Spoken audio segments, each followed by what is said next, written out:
পাচ্ছি না, তার উপরে 4G সে একদম পুরো চলছেই না। ঠিক চেক করা করি কি কালকের থেকে চেক করছেন, আজকের অবধি এখনো হচ্ছে না। আপনার জন্য আমার বিয়ে মেসেজ করছে, রিপ্লাই হচ্ছে না। আপনি পরে আর ফোন ধরবেন, এরকম করলে ব্যবহার করলে কোনদিন ফোন ধরবে না। হে গো না না, কালকের বললেন যে 2 ঘন্টা বাদে হচ্ছে, 2 ঘন্টা কি 3 ঘন্টা পরে দেখছি সে একদম সপ্তাহ আজকের পর্যন্ত এখনো হয়নি। সে সবাই বলছে যে চেক করছি চেক করছি, আমাদের এলাকা গোটা কারোর হচ্ছে না, একদম চলছেই না, কারোর ফোনে চলছেই না। আবার কাস্টমার কেয়ারে ফোন করলে কেউ ধরছেই না অন্য ফোন থেকে।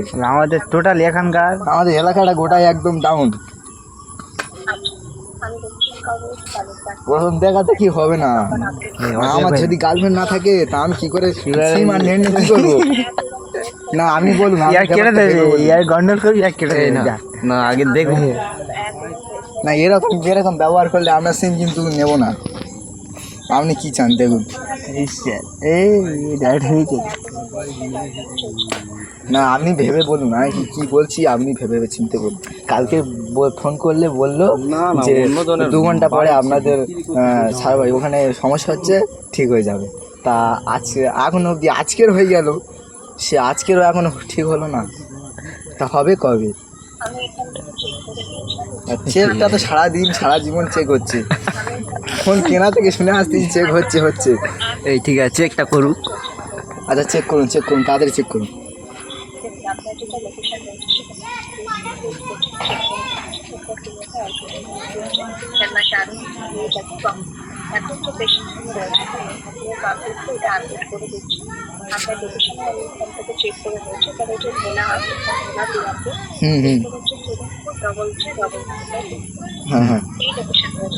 হ্যাঁ আমি চেক করে এটা আপডেট করছি, আপনাকে 5 মিনিট পর কন্ট্যাক্ট নাম্বার সুইচ অফ করে চালু করুন।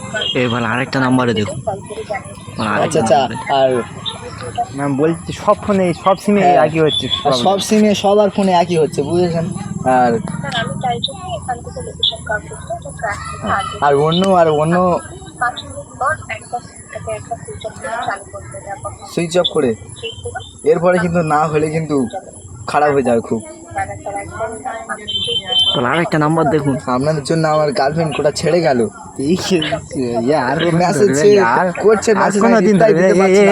বলুন বড্ড ফাউ বকতে খালি। এরপরে কোন ইয়ে করতে আমি আমার ঢুকবে না, তাড়াতাড়ি নাম সব ঢুকবে, পাগলা নাই কি বললে জীবনে এরপরে করবো, যদি ঢুকে কান কেটে দিবি, আবার ঢুকবে এক্ষুনি। গার্লফ্রেন্ড আছে আর ঢোকাবেন, এই গেঁজাবি বেজি মোটে ঢোকাবে না। ঠিক আছে আচ্ছা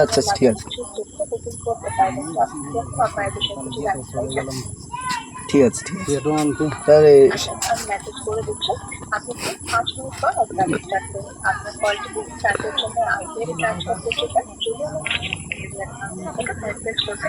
কোনো বিষয় খারাপ করবেন, আপনি চেক করুন, ইমপ্রুভমেন্ট পেয়ে যাবেন। ঠিক আছে সময় দেওয়ার জন্য ধন্যবাদ আপনাকে।